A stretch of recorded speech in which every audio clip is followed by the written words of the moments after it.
বিসমিল্লাহির রহমানির রহিম। প্রিয় শিক্ষার্থীরা, আশা করছি সবাই ভালো আছো, নিরাপদে আছো। তোমরা নিশ্চয়ই জানো আমরা সবাই একটি বৈশ্বিক প্রাকৃতিক দুর্যোগের মধ্য দিয়ে যাচ্ছি, তাই সবাই আমরা স্বাস্থ্যবিধি মেনেই বাসায় অবস্থান করছি।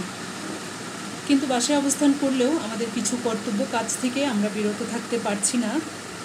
তারই অংশ হিসেবে মহিলা কলেজ চট্টগ্রামের এই অনলাইন শ্রেণী কার্যক্রম, যেহেতু আমাদের শিক্ষা প্রতিষ্ঠান বন্ধ, আর আজকের অনলাইন শ্রেণী কার্যক্রমে তোমাদেরকে স্বাগতম।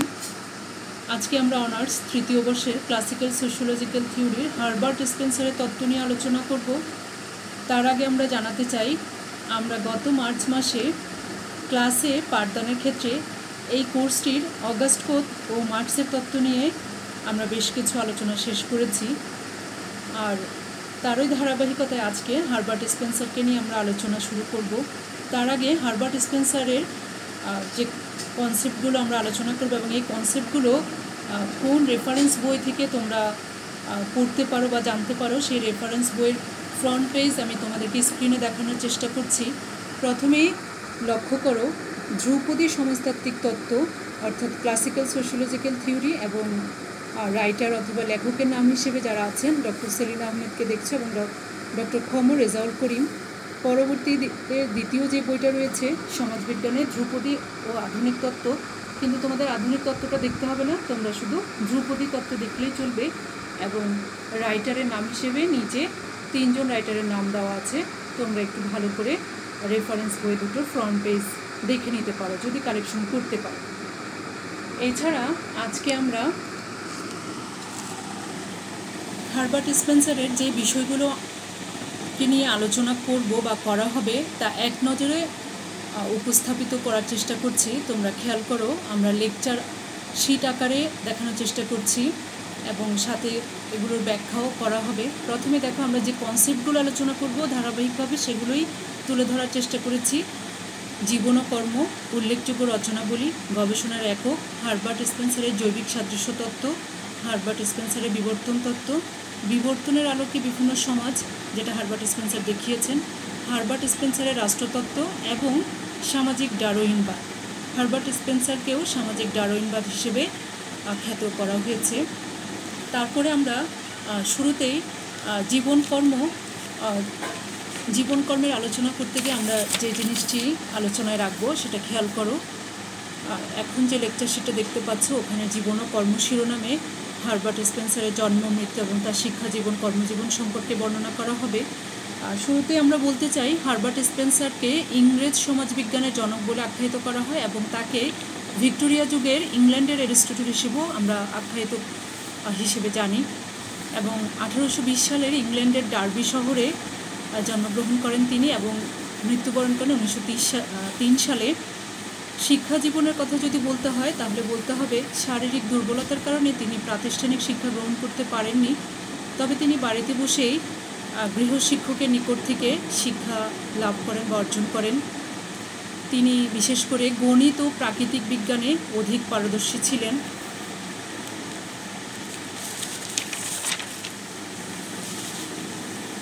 এরপরে যখন তার শিক্ষা জীবনের প্রায় অনেকটা সময় পার হয়ে যায়, কর্মজীবন শুরু হয়।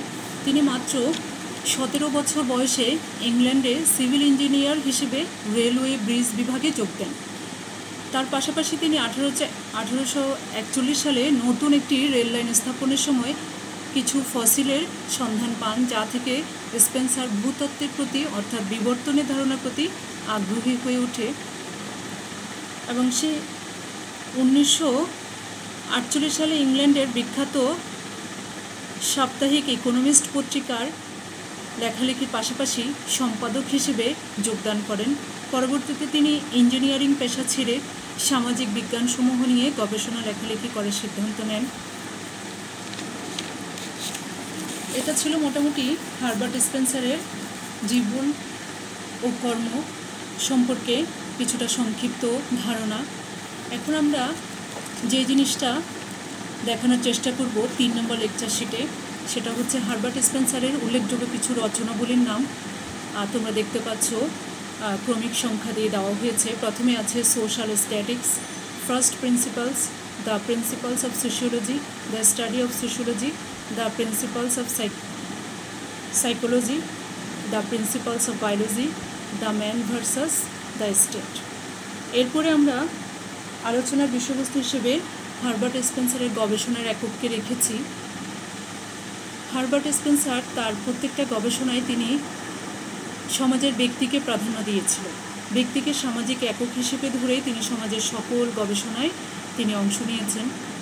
তিনি আসলে যেটা বলতে চেয়েছেন সেটা হচ্ছে, যে ব্যক্তি সমাজের সাথে সবচেয়ে বেশি খাপ খাওয়াতে পারে বা অ্যাডপ্ট করতে পারে সেই সবচেয়ে বেশি সুখী হতে পারে বা তাকে যোগ্য ব্যক্তি হিসেবে মেনে নেওয়া হয়, আর যে যোগ্য নয় সে বিলুপ্ত হয়ে যাবে। তিনি এই ধারণাটা অনেকটা চার্লস ডারউইন থেকে নিয়েছিলেন এবং তিনি নিজেও এটাতে বিশ্বাসী বা আত্মস্থ হয়েছিলেন। তিনি সমাজের 3টি ব্যবস্থার কথা বলেছেন এবং এটির মাধ্যমে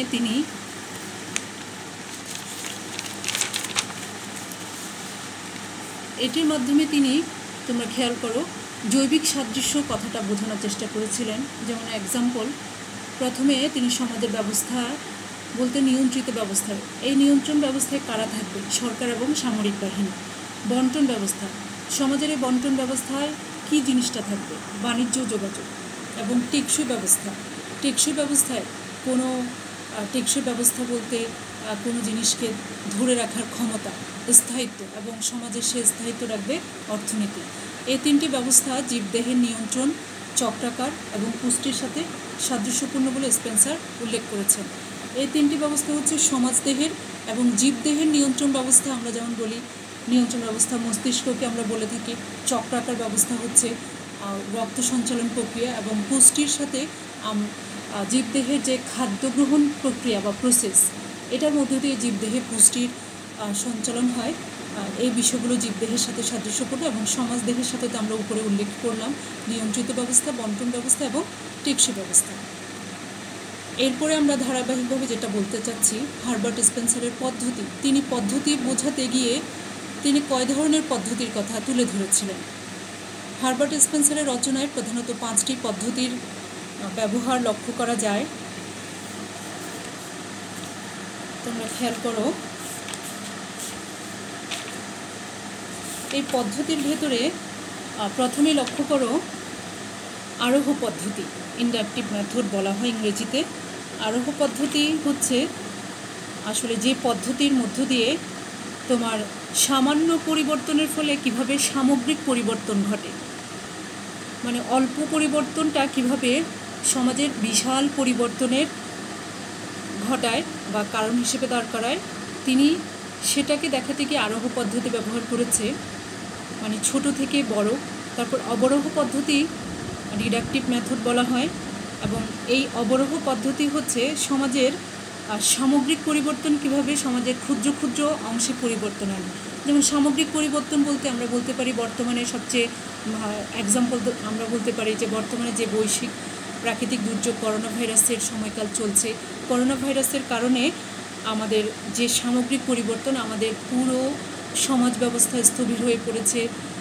প্রত্যেকটা প্রতিষ্ঠান অনেকটা বন্ধ ঘোষণা করা হয়েছে, প্রত্যেকটা মানুষ তার কর্মস্থল ছেড়ে বাসায় অবস্থান করছে, এবং এর প্রেক্ষিতে দেখা গিয়েছে প্রায় অধিকাংশ মানুষই বেকার হয়ে যাচ্ছে এবং তাদের দারিদ্রতার ভেতরে কবলিত হচ্ছে।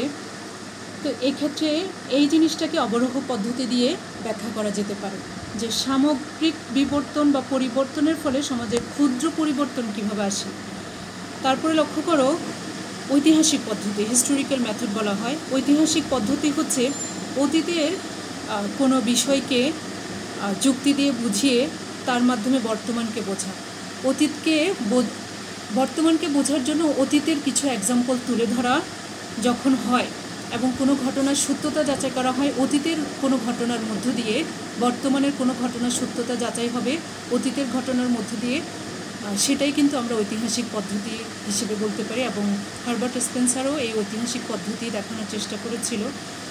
তুলনামূলক পদ্ধতি বলতে আসলে আমাদের অতীত এবং বর্তমান দুটোকে একসাথে কম্পেয়ার অথবা তুলনা করে আমরা যখন একটা সিদ্ধান্তে আসতে পারি, বা একটা ভবিষ্যৎবাণীর ক্ষেত্রে আসতে পারি, তখন সেটা তুলনা করা। হারবার্ট স্পেন্সার এই তুলনামূলক পদ্ধতি ব্যবহার করেছিলেন সমাজদেহ এবং জীবদেহের মাঝে তুলনার মধ্য দিয়ে। জীবদেহের কীভাবে বিবর্তন হয় এবং সমাজদেহেরও কীভাবে বা সমাজের কাঠামোর কীভাবে বিবর্তন হয়, তিনি এই তুলনামূলক পদ্ধতির মধ্য দিয়ে দেখানোর চেষ্টা করেছিলেন। সর্বশেষ যুগপৎ পরিবর্তনের ভূমিকা, এই জিনিসটা যেটা বোঝাতে চেয়েছিলেন এই জিনিসটার মধ্য দিয়ে হারবার্ট স্পেন্সার, তিনি বলেছেন এটা আসলে উপরে উল্লেখিত পদ্ধতিগুলোর ঠিক ওই পদ্ধতিগুলোর মতো নয়, তবে এটা একটা দৃষ্টিভঙ্গি। যেমন তিনি এটার মধ্য দিয়ে বোঝাতে চেয়েছিলেন সমাজের প্রতিটি অংশের পরিবর্তন একই সাথে ঘটছে। এই পরিবর্তন পরস্পর নির্ভরশীল, অর্থাৎ একটা অংশের পরিবর্তন ঘটলে তার পাশে আরেকটা অংশেরও পরিবর্তন ঘটবে। একটা অংশের আগের পরিবর্তন না হলে পরের পরিবর্তন হবে না, বা তার পরের পরিবর্তন না হলে তার পরবর্তী পরিবর্তনও হবে না। প্রথম পরিবর্তন, তারপর দ্বিতীয় পরিবর্তন, তারপরে তৃতীয় পরিবর্তন ঘটবে। প্রথমটা যদি না হয় কখনো দ্বিতীয় পরিবর্তন আসবে না, এবং দ্বিতীয় পরিবর্তন না হলে কখনো তৃতীয় পরিবর্তনও আসা যায় না। এবং হারবার্ট স্পেন্সার যুগপৎ পরিবর্তনের ভূমিকা এভাবে বোঝানোর চেষ্টা করেছিলেন। আমরাও সংক্ষিপ্ত আকারে এটা বোঝানোর চেষ্টা করেছি।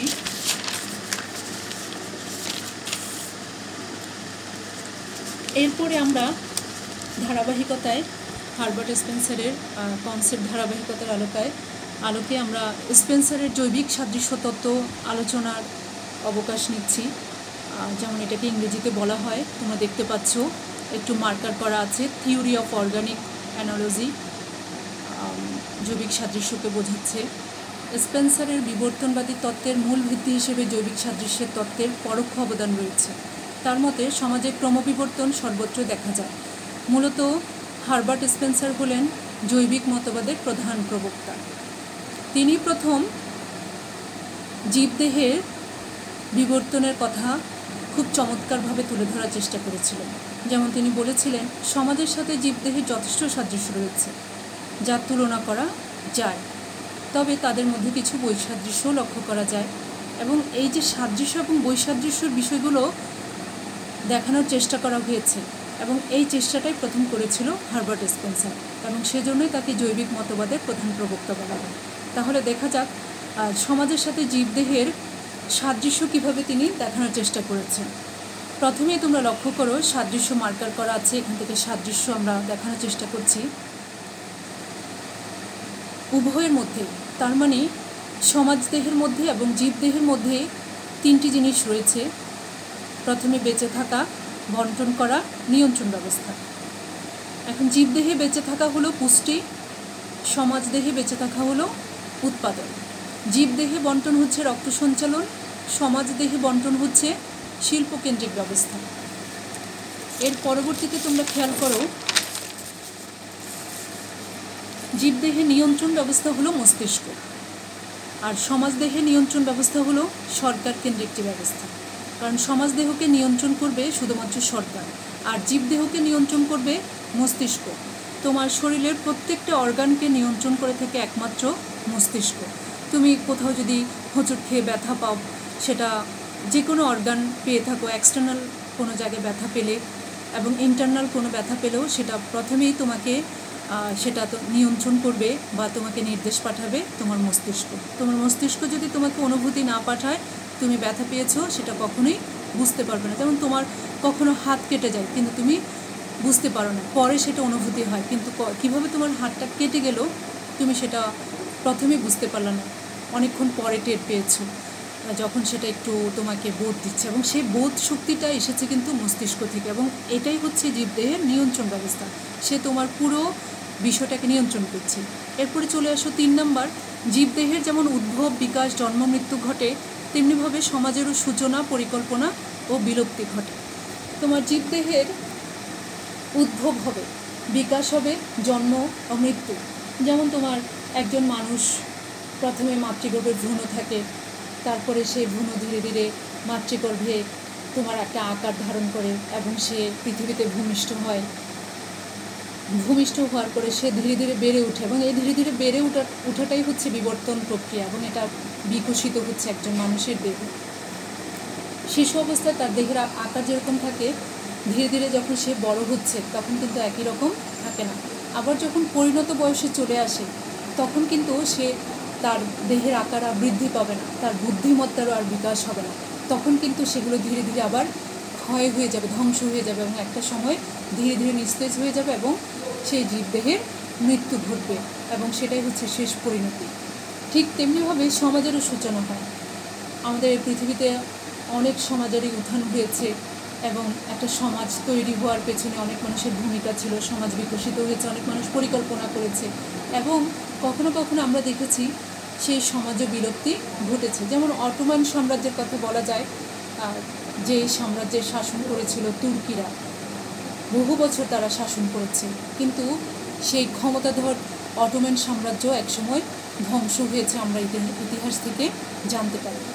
তারপরে দেখো আরেকটা সাদৃশ্য লক্ষ্য করো, জীবদেহের আকার যত বৃদ্ধি পেতে থাকে তত এর কাঠামোগত পরিবর্তন হয়ে থাকে। একটা জীব যত বড় হবে তার স্ট্রাকচার চেঞ্জ হবে, সব কিছু চেঞ্জ হবে এবং এটাই হচ্ছে একটা পরিবর্তন। কিন্তু এই পরিবর্তন রাতারাতি হয় না। একজন মানুষ যখন জন্ম নেয় সে তখনই কিন্তু মাটিতে হাঁটা শুরু করে না। সে প্রথমে বসতে শিখে, তারপরে সে দাঁড়াতে শিখে, তারপরে সে স্টেপ দিতে শিখে, তারপরে সে সম্পূর্ণ একজনকে ধরা ছাড়াই সে নিজের পায়ে হাঁটতে শিখে যায়। ঠিক এটাই হচ্ছে বিবর্তন। ধীরে ধীরে সে নিজেকে পরিপক্ক করে এবং এই বিবর্তনের পরে কিন্তু আমরা পরিবর্তন দেখি। সেই মানুষটাই একদিন একেবারে পরিণত বয়সে আসে। কিন্তু সমাজের এই বিবর্তন অর্থাৎ সমাজের কাঠামো কার্যাবলীর মধ্যেও পার্থক্য আসে।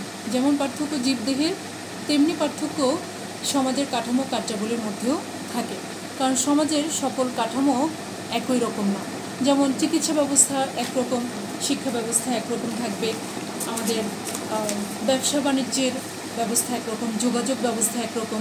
প্রত্যেকটাই আলাদা আলাদা কাঠামোর ভেতরে তাদের কার্যাবলীগুলো, তাদের সংশ্লিষ্ট সদস্যরা সেই কার্যাবলীগুলো পালন করে থাকে বা কাজগুলো করে থাকে। ঠিক জীবদেহে যেভাবে আলাদা আলাদা আকার বৃদ্ধি পায়, সমাজও ঠিক সেভাবে তার আকারটাকে এগিয়ে নিয়ে যায়। এবং শেষে দেখো সাদৃশ্য লক্ষ্য করবে, অপরদিকে প্রাণীদেহ বা জীবদেহের প্রতিটি অঙ্গ প্রত্যঙ্গ একে অপরের থেকে আলাদা, কিন্তু তারা একত্রে কাজ করে। যেমন তোমার শরীরের লিভার, কিডনি, গল ব্লাডার, তোমার হার্ট, এগুলো সবই হচ্ছে আলাদা।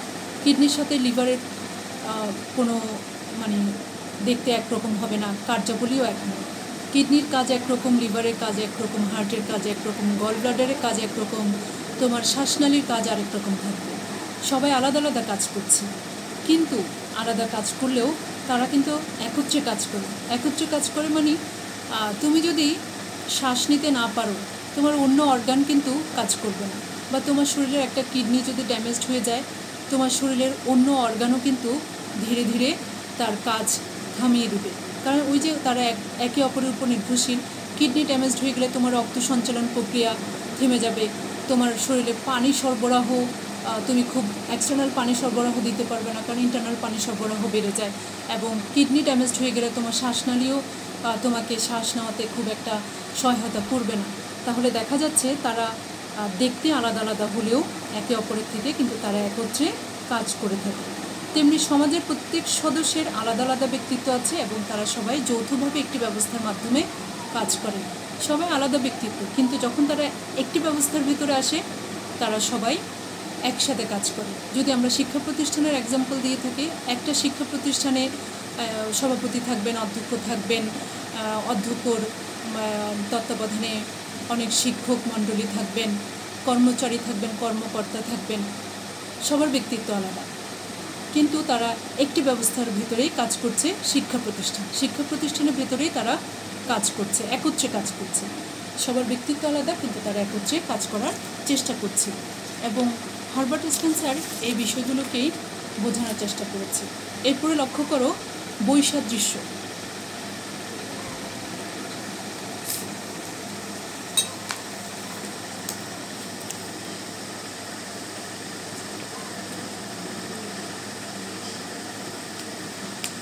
লক্ষ্য করো বৈসাদৃশ্য আমাদের শেষ লেকচার শিট।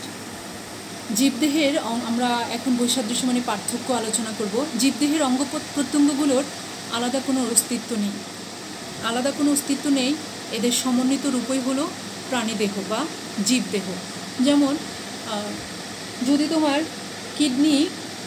কিডনিকে ছাড়া লিভার বলে যে সে জীবদেহকে সচল রাখবে, তাহলে সে কখনোই পারবে না। কারণ কিডনিকে লিভারের সাহায্য নিতে হবে, লিভারকেও কিডনির সাহায্য নিতে হবে। কখনো কোনো অর্গান আরেকটা অপর অর্গানকে ছাড়া সে একা কাজ করতে পারবে না, এবং একসাথে কাজ করা মানে সমন্বিত রূপই হচ্ছে প্রাণীদেহের কাজ বা জীবদেহের কাজ। অন্যদিকে সমাজের অবস্থা কিন্তু এরকম। সমাজের বিভিন্ন অঙ্গ প্রত্যঙ্গগুলোর আলাদা আলাদা অস্তিত্ব বিদ্যমান। যেমন আমরা এক্সাম্পল হিসেবে বলতে পারি আমাদের চিকিৎসা ব্যবস্থার সাথে শিক্ষা ব্যবস্থার কোনো মিল থাকবে না। চিকিৎসা ব্যবস্থা একরকম রোল প্লে করবে, একরকমভাবে সেবা বা সার্ভিস দিবে। শিক্ষা ব্যবস্থা আরেক রকম রোল প্লে করবে, আরেক রকম করে সার্ভিস দিবে। আমাদের সামরিক বাহিনী একরকম করে রোল প্লে করবে, তাদের সার্ভিস দেওয়ার বা সেবা প্রদানের কার্যাবলীগুলো ভিন্ন রকম থাকবে। কিন্তু জীবদেহে আমরা দেখছি যে আলাদা আলাদা অস্তিত্ব রাখতে পারছে না, তাদেরকে একসাথে কাজ করতে হয়। কিন্তু সমাজ দেহের ক্ষেত্রে আমরা দেখছি প্রত্যেকটা অঙ্গ প্রত্যঙ্গ অর্থাৎ প্রতিষ্ঠানগুলো আলাদা আলাদা কাজ করতে পারে। তারা তাদের প্রতিষ্ঠানের সদস্যদেরকে নিয়ে কাজ করছে, কিন্তু প্রতিষ্ঠান আলাদা, কারণ প্রতিষ্ঠানের ভিউ আলাদা, রোল প্লেগুলো আলাদা হচ্ছে। এবং এই জিনিসটার মধ্য দিয়ে হার্বার্ট স্পেন্সার জীবদেহ এবং সমাজদেহের মধ্যে কিছু বৈসাদৃশ্য দেখাতে চেয়েছিলেন। তারপরে লক্ষ্য করো, প্রাণীদেহে অঙ্গ প্রত্যঙ্গগুলো সমগ্রের জন্য বিরাজ করে। যেমন চোখের অস্তিত্ব গোটা শরীরের জন্য, চোখ তোমার পুরো দেহের জন্য কাজ করে। চোখ শুধু বলবে যে আমি মুখমণ্ডলের জন্য কাজ করছি তা না, সে পুরো শরীরের জন্য কাজ করছে। কারণ তুমি চোখ দিয়ে যখন দেখবে তখন তুমি তোমার পায়ের স্টেপ কোথায় ফেলছো সেটা বুঝতে পারবে। তাহলে তুমি চোখের দৃষ্টি দিয়ে তোমার পাকে নির্দেশ দিতে পারছো, এবং তোমার হাতকে তুমি কোথায় কাজে লাগাবে। হাতকে কি তুমি ভুল করে তুমি যে কাজটা করতে চাচ্ছ ভুল করে তুমি হয়তো আগুনে হাত দিয়ে ফেলতে পারো, উত্তাপে হাত পুড়ে যেতে পারে। কিন্তু চোখ যদি ঠিকভাবে সবার জন্য কাজ করে তাহলে কিন্তু পুরো শরীরের জন্য কাজ করা হচ্ছে, সে পুরো অর্গানের জন্য কাজ করে, অর্থাৎ পুরো গোটা শরীরের জন্য কাজ করে। তোমরা লক্ষ্য করবে সেটা আমি এক্সাম্পলটা দিয়েছি, চোখের অস্তিত্ব গোটা শরীরের জন্য, অর্থাৎ অঙ্গ প্রত্যঙ্গগুলো সমগ্রকের জন্য কাজ করে। অন্যদিকে সমাজের বিষয়টা কিন্তু একটু ভিন্ন রকম। সমাজের সমষ্টি ব্যক্তির জন্য কাজ করে, অর্থাৎ এক্সাম্পল সমাজ তার সদস্যদের স্বাধীনতা নিরাপত্তা দেয়। কারণ পুরো সমাজ প্রত্যেকটা ব্যক্তির স্বাধীনতা নিশ্চিত করে, অর্থাৎ প্রত্যেকটা ব্যক্তিকে নিরাপত্তা দেয় পুরো সমাজ। আর জীবদেহের ক্ষেত্রে একটা অর্গান সব অর্গানের জন্য কাজ করে। এক্সাম্পল হিসেবে চোখের কথা আমরা বলেছি, কিন্তু সমাজে কিন্তু পুরো সমাজ বৃহৎ একটা জিনিস। এই পুরো সমাজ প্রত্যেকটা ব্যক্তির জন্য সে এককভাবে নিরাপত্তা এবং স্বাধীনতা দিয়ে থাকে। প্রত্যেকটা মানুষের মৌলিক অধিকার আছে, প্রত্যেকটা মানুষ আইনের সুশাসনের অধিকার ভোগ করতে পারে, প্রত্যেকটা মানুষের জন্য আইনের সুব্যবস্থা থাকতে পারে, প্রত্যেকটা মানুষ ন্যায় বিচার পেতে পারে। একজন স্বনামধন্য ব্যক্তি পেতে পারে বিধায় একজন ভিক্ষুক পেতে পারে না, সমাজ কিন্তু তা কখনোই বলে না। একজন স্বনামধন্য ব্যক্তি বা প্রতিষ্ঠিত ব্যক্তি তিনি আইনের জন্য যে ধরনের সহায়তা পেতে পারেন, লয়ার নিয়োগ দিতে পারেন, ধারা যেভাবে চলবে ঠিক তেমনি একজন সাধারণ ব্যক্তির জন্য বা একজন পথচারীর জন্য ঠিক সেভাবে কাজ করবে। তারপরে সর্বশেষ যে বৈসাদৃশ্য তোমরা লক্ষ্য করবে, একটি জীব অন্য জীব থেকে কোনো বৈশিষ্ট্য গ্রহণ করতে পারে না, কিন্তু একটি সমাজ অন্য সমাজ থেকে তার বৈশিষ্ট্য গ্রহণ করতে পারে। যেমন আমরা বলতে পারি একটি জীব অন্য জীব থেকে কোন বৈশিষ্ট্য গ্রহণ করতে পারে না। একটা এক্সাম্পল কী হতে পারে? এক্সাম্পল হতে পারে যেমন তোমার একজন মানুষের চুল কার্লি, আরেকজন মানুষের চুল অনেক সিল্কি। এখন যার চুল কার্লি সে কি আরেকজন মানুষের সিল্কি চুল চেয়ে নিয়ে ফেলতে পারবে? সে কখনই পারবে না। একজনের কার্লি চুল, আরেকজনের সিল্কি চুল, এই দুটো হচ্ছে দুজন জীবদেহের বৈশিষ্ট্য। সেক্ষেত্রে একটা জীব আরেকটা জীবের বৈশিষ্ট্য কখনো নিতে পারে না। কিন্তু একটি সমাজ অন্য সমাজ থেকে বৈশিষ্ট্য নিতে পারে। যেমন কিছু কিছু কালচার অ্যাডপ্ট করতে পারে, সভ্যতা নিতে পারে, কালচার পোশাক নিতে পারে। আজকাল তোমার দেখা যায় যে বাংলাদেশেও তোমার কিছু পাশ্চাত্যের পোশাক বা পাশ্চাত্যের কিছু সংস্কৃতি প্রবেশ করেছে, এবং পাশ্চাত্যের সভ্যতা বা বস্তুগত সংস্কৃতি হিসেবে স্মার্টফোন বলতে পারি আমরা। স্মার্টফোন প্রবেশ করেছে, যেটা এখন প্রায় কোটি কোটি মানুষের হাতে স্মার্টফোন বস্তুগত সংস্কৃতি, তাহলে একটা সমাজ থেকে আরেকটা সমাজ বস্তুগত সংস্কৃতি গ্রহণ করতে পেরেছে। বা একটা কালচার হিসেবে খাবার, আজকে বাংলাদেশের বিভিন্ন রেস্টুরেন্টে আমরা বাঙালি খাবারের পাশাপাশি ইন্ডিয়ান, আমরা থাই অথবা চাইনিজ খাবার, মুখরোচক খাবারগুলো আমরা পাচ্ছি। তো এই খাবারটাও তো একটা সংস্কৃতি, যেটা অন্য সংস্কৃতি থেকে আমাদের বাংলাদেশে প্রবেশ করেছে, অন্য সমাজ থেকে এসেছে। এবং সর্বোপরি আজকে আমাদের আলোচনা হারবার্ট স্পেন্সারের জৈবিক সাদৃশ্য তত্ত্ব দিয়ে আমরা আমাদের আলোচনা শেষ করছি। আসলে একজন সমাজ বিজ্ঞানীর সব তত্ত্ব নিয়ে যদি আলোচনা করা হয় তাহলে ঘণ্টাব্যাপীও শেষ হবে না। তো ঘণ্টাব্যাপী আসলে একটা ক্লাস বোরিং হয়ে যায়। সেক্ষেত্রে আমরা স্পেসিফিক কনসেপ্টগুলো নিয়ে আলোচনা করতে চাই। সেক্ষেত্রে আমরা আজকে জৈবিক সাদৃশ্য তত্ত্ব দিয়ে আমরা আমাদের অনলাইন ক্লাস কার্যক্রম শেষ করতে চাই। সবাই মনোযোগ দিয়ে শোনার জন্য সবাইকে ধন্যবাদ। আশা করি আমরা পরবর্তী ক্লাসে হারবার্ট স্পেন্সারের অন্য ধারাবাহিকভাবে তুমি যেগুলো লেকচার শিটে দেখেছো শুরুতে, অন্য কনসেপ্ট বিবর্তন তত্ত্ব নিয়ে আমরা আলোচনা করব। তোমরা সবাই প্রস্তুত থাকবে এবং সবাই এই ভিডিওর রেকর্ডিংটা শোনার সময় অবশ্যই হেডফোনটা ইউজ করার জন্য আমি অনুরোধ জানাচ্ছি, তাহলে খুব ভালো করে শুনতে পারবে। ঠিক আছে, আল্লাহ হাফেজ, সবাই ভালো থাকবে, নিরাপদে থাকবে।